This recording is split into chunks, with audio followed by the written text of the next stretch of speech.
ابھی یزید کو خلیفۃ الرسول نہ لکھنا، ابھی یزید کو رحمت اللہ نہ لکھنا، ابھی یزید کو صحیح نہ لکھنا، استعمال نہ لکھنا، کیونکہ منظر بدل رہا ہے، کیفیتیں بدل رہی ہیں، حالات بدل رہے ہیں، حالات بدل رہے ہیں. کیا بدل رہے ہیں؟ جو قیدی تھا وہ مختار لگ رہا ہے، حاکم گرفتار لگ رہا ہے. جو قیدی تھا وہ مختار لگ رہا ہے، حاکم گرفتار نظر آ رہا ہے. امام نے ٹوکا اور ٹوکنے کے بعد اس خطیب کو خاموش کیا. امام کے ٹوکنے پر راضی نہیں. امام نہ ٹوکے گے تو کون ٹوکے گا؟ امام اگر اس کیفیت کو دیکھنے کے بعد خاموش رہ جائے تو کوئی کام نہیں. اگر امام نہ ٹوکتے تو پھر کون ٹوکتا؟ امام نے ٹوکا. تعجب اس بات پر نہیں ہے، تعجب اس بات پر ہے کہ وہ بکا ہوا خطیب خاموش بھی ہو گیا، منبر سے بھی اتر آیا. وہ خاموش بھی ہوا اور منبر سے بھی اتر آیا. امام نے اپنے جد کی سنت، اپنے بابا کی سنت، اپنے چچا کی سنت کو زندہ کیا کہ دیکھو یہ منبر حق بیانی کے لیے ہے، حق بیانی کے لیے ہے. اس کی بقا اسی میں ہے کہ یہاں سے حق بیانی کا سلسلہ جاری رہے. جب تم جانتے نہیں کہ ہمارے چچا کے سامنے، ہمارے بابا کے سامنے جب ایک نااہل منبر پر آیا تھا تو میرے بابا نے یہی کہا تھا کہ منبر تیرے باپ کا نہیں، میرے باپ کا ہے. یہ میرے باپ کا منبر نہیں، یہ میرے باپ کا منبر ہے. اگر میرے بابا کا منبر ہو تو جا اور جا کر اس پر بیٹھ کر. امام علیہ السلام نے اس فکرے میں اس پر 2 ڈیوٹیاں لگائی ہیں، 2 فریضے عائد کیے ہیں. ایک تو اسے اپنا باپ بھی تلاش کرنا ہے اور اپنا باپ کا منبر بھی تلاش کرنا ہے. ایک سلمان پڑھے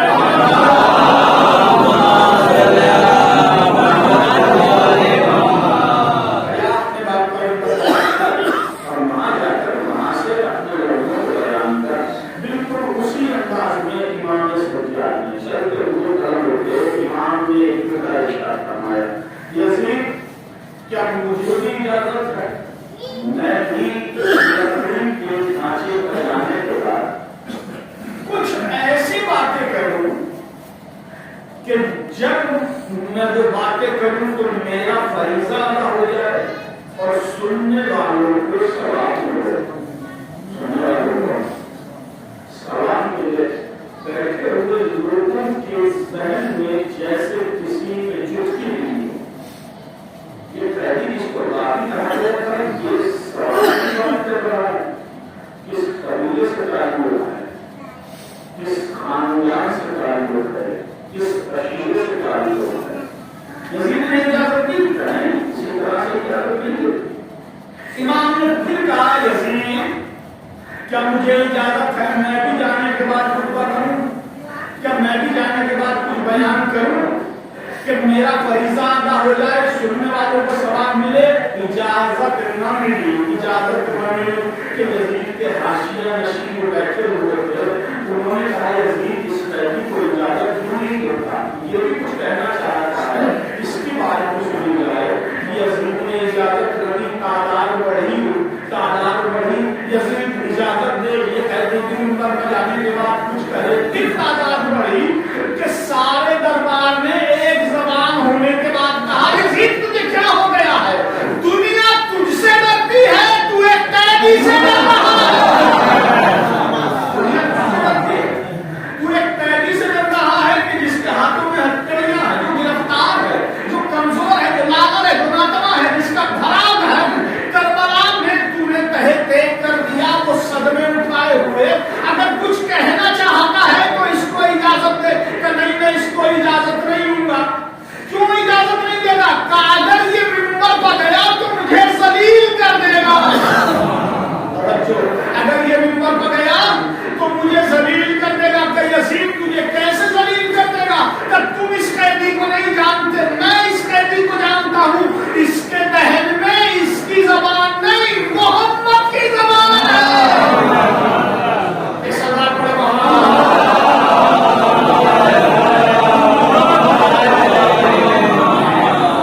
اس کے ذہن میں اس کی زبان نہیں. کے انداز میں گفتگو کرتا محمد کی زبان اس تحریک نہیں کہاں تو یزید کو اس کے اجازت دے کیوں؟ کیونکہ ہم نے کبھی محمد کو کلام کرتے ہوئے نہیں سنا، ہم گفتار محمد کو نہیں جانتے، ہم نے مرتے محمد سماعت نہیں فرمایا، ان کا طرز کیا تھا، ان کا لہجہ کیسا تھا، ان کا آن کیسا تھا، وہ بولتے کس طرح سے تھے، ان کا اسلوب کیسا تھا، ان کے یہاں اسلوب کس طرح سے موجود تھا، وہ کن کیفیتوں کے ساتھ اپنی زبان بولتے تھے۔ تو اجازت دے، آج ہم چاہتے ہیں کہ محمد کو بولتے ہوئے دیکھیں، آج چاہتے ہیں کہ ہم محمد کو بولتے ہوئے دیکھیں۔ امام کو اجازت ملی، امام منبر پر تشریف لائے اور تشریف لانے کے بعد امام نے اپنی گفتگو کا آغاز کیا۔ لیکن یہاں پر جو خدا سمجھنے اور سمجھانے کے لیے ہے، ورنہ امام کے سامنے مجبوری نہیں ہوگی۔ اگر امام یہ کہتے ہیں کہ میں علی کا بیٹا ہوں تو ظاہر ہے کہ شام میں ماحول تیار کیا گیا ہے، جو لوگ اپنے ہاتھوں میں پتھر لے کر تماشا دیکھنے کے لیے آئے، پتھر چلنے لگے، امام اپنا پیغام آگے نہ بڑھا سکے۔ لہٰذا امام نے اپنی گفتگو کا آغاز یہاں سے کیا کہ جو مجھے جانتا ہے سو جانتا ہے، جو نہیں جانتا وہ جان لے کہ اللہ نے ہمیں 6 عزتیں عطا کی ہیں، اللہ نے ہمیں 6 عزتیں عطا کی ہیں، 7 فضیلتیں عطا کی ہیں۔ اللہ نے علم ہمیں دیا ہے، علم ہمیں دیا ہے، شجاعت ہمیں دی ہے، سخاوت ہمیں دی ہے، بلاغت ہمیں دی ہے، سماحت ہمیں دی ہے، اور اللہ نے ہماری محبت کو مومنین کے دلوں پر واجب قرار دیا ہے۔ اللہ نے ہماری محبت کو مومنین کے دلوں پر واجب قرار دیا ہے۔ یہ تحقیق جس کو باقی بتایا گیا تھا، یہ آنے کے بعد کہہ رہا ہے کہ اللہ نے ہمیں دین کو لے کر بھیجا، شہید بنا کر بھیجا، سماحت، سخاوت اور ان کی محبت لوگوں کے دلوں، مومنین کے دلوں پر فرض کی گئی ہے۔ سارے دربار میں زبان کہا کہتی ہم یہ پہچان نہیں پائے، ذرا اپنا مزید تعارف کو کرا، ذرا بتا تو صحیح کہ تو کہاں کا رہنے والا ہے، تیرا کس قبیلے سے تعلق ہے، تیرا کس عشیرے سے تعلق ہے۔ امام نے ارشاد فرمایا منا نبی مختار محمد عربی میرے قبیلے سے ہے، محمد عربی میرے قبیلے سے ہے، محمد اس کے قبیلے سے ہے۔ قبیل تعلق کرا اور بتا اور ہم جاننا چاہتے ہیں۔ ارشاد فرمایا جعفر طیار ہم میں سے، فاطمہ ہم میں سے، خدیجہ الکبریٰ ہم میں سے۔ امام نے یہ کہا کہ ایک فکرے کے ذریعے امام نے یزیدیوں اور یزیدیت کی بنی ہوئی 40 سال کی محنت کی عمارت لمحے بھر میں منہدم کر دی ہے۔ امام نے ارشاد فرمایا کہ دیکھو مجھے جو جانتا ہے سو جانتا ہے، جو نہیں جانتا وہ جان لے کہ میں حمزہ کے قبیلے سے ہوں، حمزہ میرے قبیلے سے ہے۔ یہ تحقیق کس کی بات کر رہا ہے؟ کون حمزہ؟ کون حمزہ؟ رسول کا چچا؟ ہاں رسول کا چچا، اسی حمزہ کی بات کر رہا ہے، اسی حمزہ کی بات کر رہا ہے۔ وہ حمزہ جو جنگ احد میں شہید کیا گیا، کہاں وہی حمزہ جو جنگ احد میں شہید کیا گیا، وہ حمزہ کہ جس کا کلیجہ چبایا گیا، کہاں وہی حمزہ جس کا کلیجہ چبایا گیا، کہاں کلیجہ چبانے والی کون تھی، کہاں ہندا ہندا کون تھی، کہاں یزید کی رانی امام علیہ السلام نے دربار شام میں پیغام دیا تم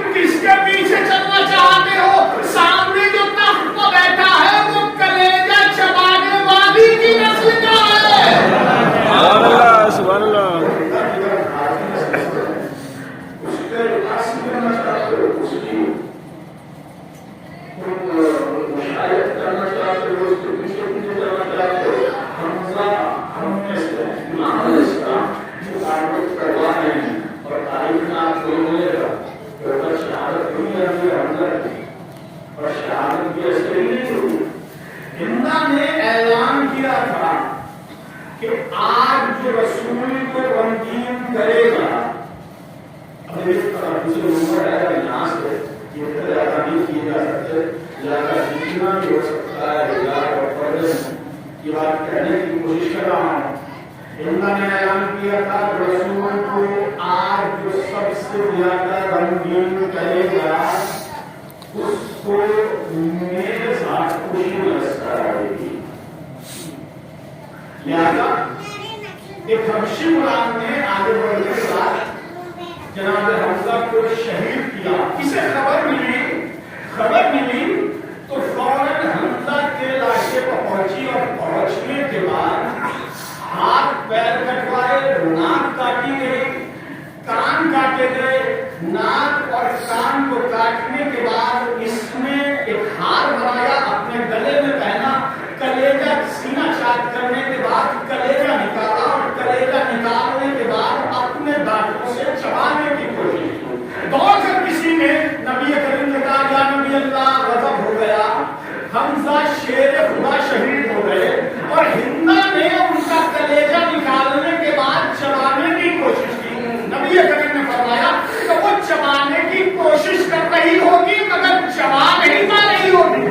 کہ مولا ایسا ہی ہوا، یا نبی اللہ ایسا ہی ہوا کہ اس نے کلیجہ چبانے کی کوشش کی مگر چبا نہیں پائی. وجہ کیا ہے؟ تب وجہ یہ ہے کہ میرے چچا کے جسم کا رویا رویا جنتی ہے، اب نہا نہیں چاہتا کہ اس کا کوئی حصہ جہنمی کے شکم کا حصہ بنے.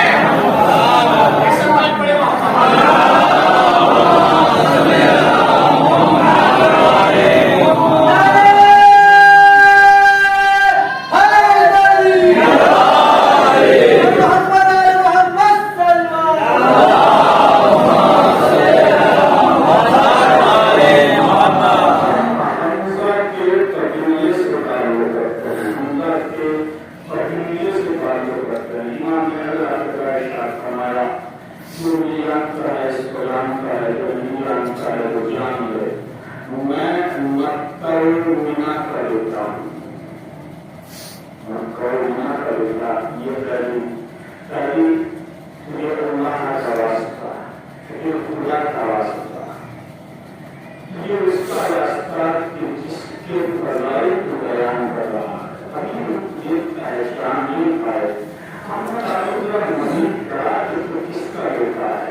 اور اتنا بھی انسان ہمارے درمیان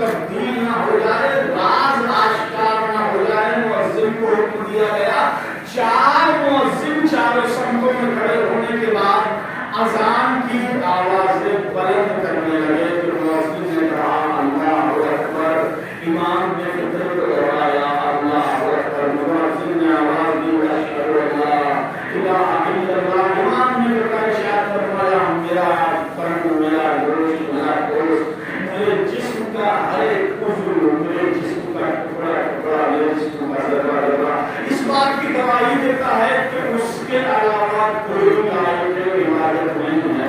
مؤذن نے کہا اشہد ان محمد رسول اللہ، پہنچا کہ اب امام نے یزید سے تخاطب نہیں کیا بلکہ یزید کے بیٹے سے امام نے کلام کیا، کیونکہ جب قافلہ وارد ہوا تھا تو وقت بج رہے تھے، ڈھول بجائے جا رہے تھے، نقارے بجائے جا رہے تھے، ڈھولک بجائی جا رہی تھی، شہنائی بجائی جا رہی تھی، یزید کے قصیدے پڑھے جا رہے تھے۔ اس وقت یزید کے بیٹے نے امام سجاد سے کہا کہ اے سجاد، تمہارے بابا کو میرے باپ کے خلاف بغاوت کرنے کے بعد کیا ملا کہ دیکھو تمہارے باپ کا نام ختم ہو گیا، میرے باپ کی نوبت بج رہی ہے، میرے باپ کا کف بج رہا ہے، میرے باپ کا ڈھول بج رہا ہے۔ امام نے یزید کے بیٹے سے خطاب کرتے ہوئے ارشاد فرمایا کہ جب مؤذن نے اذان دی اور اذان میں اتنا کہا اشہد ان محمد رسول اللہ، تو امام نے ارشاد فرمایا